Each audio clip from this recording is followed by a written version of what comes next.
Hello friends, welcome back to my channel असल concept classes. आज मैं आप लोगों को अरिथमेटिक प्रोग्रेशन पढ़ाने वाला हूं, जो कि डिप्लोमा फर्स्ट सेमेस्टर का अलजेब्रा का फर्स्ट टॉपिक रहेगा। ओके, तो सबसे पहले हम क्या करेंगे, डेफिनेशन देखेंगे कि डेफिनेशन क्या होता है। अरिथमेटिक प्रोग्रेशन को हम इस शॉर्ट फॉर्म में एपी भी बोल सकते हैं। एपी का मतलब ये है कि AP is a sequence of number in which difference between any two consecutive number is constant. इसका मतलब ये है कि किसी भी एक सीक्वेंस में अगर कोई नंबर लिखा हुआ है तो उसके दो नंबर्स के बीच का डिफरेंस करें तो हमेशा एक कांस्टेंट नंबर मिलना चाहिए। तो आइए हम एक एग्जांपल के फॉर्म में देखते हैं। तो हम एक एग्जांपल लिखते हैं यहाँ पर 5, 10, 15, 20, 25 ऐसा करते हुए हम 50 तक एक सीक्वेंस लिखते हैं। तो हमको चेक करना है कि क्या ये सीक्वेंस अरिथमेटिक प्रोग्रेशन है या नहीं है।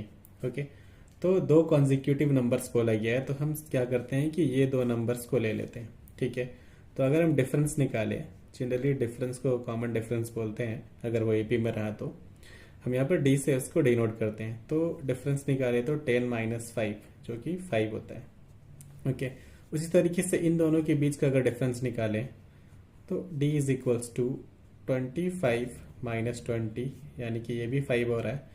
इसका मतलब कि हम इसमें कहीं पे भी डिफरेंस निकालें और वो सेम हो तो वो सीक्वेंस एपी कहलाएगा। ओके, ठीक है। और जो डिफरेंस है वो अगर सेम मिल रहा है तो वो डिफरेंस को हम कॉमन डिफरेंस कहेंगे। ये हम आगे डिस्कस करेंगे। एक और एग्जांपल लेते हैं कि एक टर्म ऐसे लिखा हुआ है, अगर 3, 10, 17, 19, 20 इस तरीके से, क्या ये एपी है या फिर नहीं है। तो हम अभी भी इस तरीके से चेक करेंगे। दो कॉन्जिक्यूटिव टर्म्स लेते हैं, 10 और 3 के बीच का जब डिफरेंस निकालते हैं तो 7 मिलता है। फिर बाकी सेकेंड दो कॉन्जिक्यूटिव टर्म्स लेते हैं तो 17 - 10 करें तो फिर से 7 मिला। अभी तक ये सेम है कॉमन डिफरेंस। फिर से हम नेक्स्ट में जाते हैं 17 और 19 में, तो 19 - 17 करेंगे। ऑब्वियसली ये 2 मिल रहा है, इसका मतलब कि डिफरेंस सेम नहीं है। अगर हम डिफरेंस को D1, D2 और D3 नाम दें तो यहाँ पर ही D1 D2 के इक्वल तो है, सॉरी D1 और D2 तो इक्वल है बट D3 इक्वल नहीं है। इसका मतलब कि ये जो टर्म है एग्जाम्पल वो एपी नहीं होगा। ओके, अगर हम एपी कौन से सीक्वेंस को कहेंगे ये समझ चुके हैं, तो हम क्या करेंगे कि कुछ जनरल टर्म्स के बारे में जानेंगे जो एपी में हम लोगों को समझना चाहिए टॉपिक को प्रोसीड करने से पहले। ठीक है, तो इन जनरल क्या होता है, एपी को हम A1, A2, A3 dot dot dot AN लिखते हैं, जिसमें A1 आपको दिख रहा होगा कि सबसे पहले लिखा हुआ है। तो क्या करते हैं, A1 को हम लोग फर्स्ट टर्म बोलते हैं, फर्स्ट टर्म। ओके, उसी तरीके से अगर देखिए लास्ट में AN है तो AN हमारा लास्ट टर्म हो जाएगा। ओके, अभी क्या है कि हम डिफरेंस का बात कर रहे थे, तो D जो है वो कॉमन डिफरेंस कहलाएगा।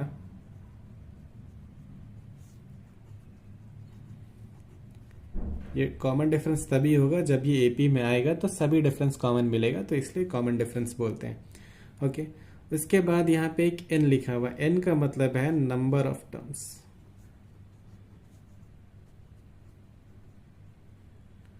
नंबर ऑफ टर्म्स होगा।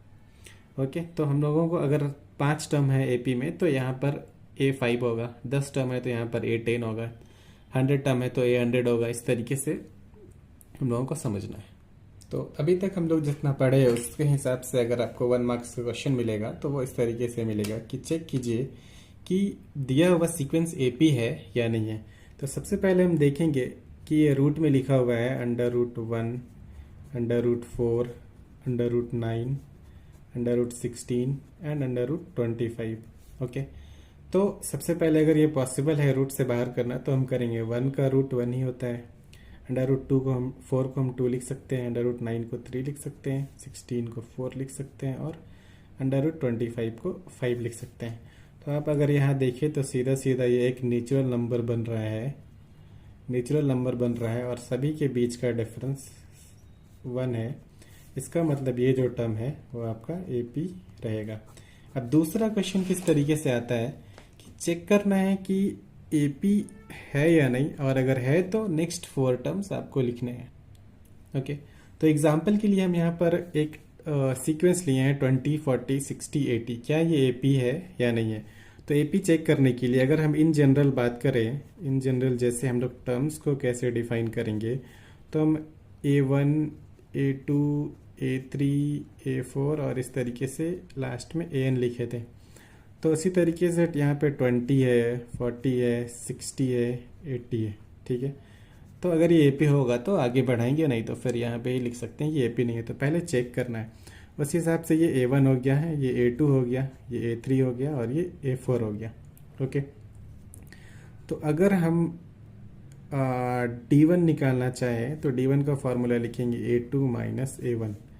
A2 कितना है? 40 माइनस 20 यानी कि 20 हो गया।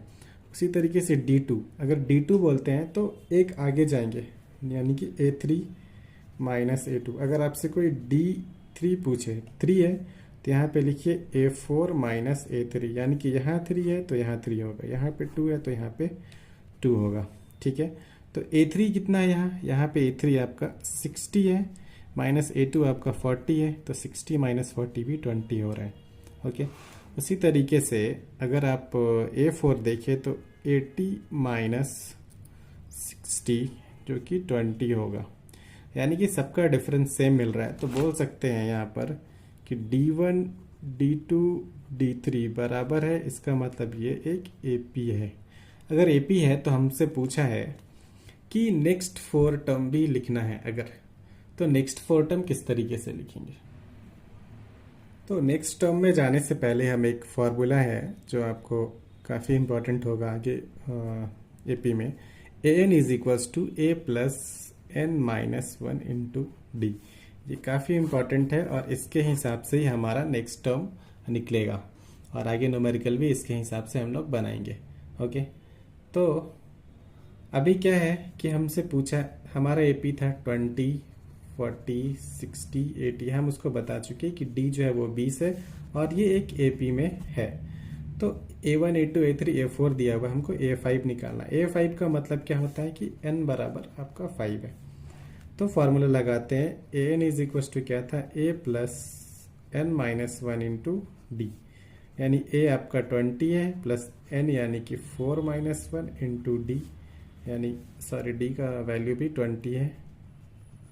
तो 20 plus 3 into 20, 20 plus 60, this one actually I have to, यहाँ पे हम लोग 5th टर्म निकाल रहे हैं तो n का वैल्यू 5 होगा। 5 माइनस 1 4, तो 4 इंटू 20 80 प्लस 20 ये 100 हो जाएगा। तो A5 का वैल्यू 100 हो जाएगा। अगर हम इन शॉर्ट बात करें तो अगर हमको A7 निकालना है सपोज, तो A प्लस 60 जनरली लिख सकते हैं, N माइनस 1 है तो 7 माइनस 6 होगा। उसी तरीके से A6 निकालना है तो A प्लस 5D लिख सकते हैं, एक माइनस करके लिख सकते हैं। ये हम लोगों को इम्पॉर्टेंट है और समझना है। तो A का वैल्यू 20 है प्लस 5 इंटू 20 ये 120 हो जाएगा। और इस यहाँ पर A प्लस 60 किसके लिए कर रहे हैं? ये 7 के लिए। तो 20 plus 6 into 20 is equals to 140। Okay, तो नेक्स्ट टर्म क्या हो जाएगा? 80 तक पहले से लिखा हुआ था, तो नेक्स्ट टर्म जो है वो हो जाएगा हमारा 100, 120 एंड 140। ओके।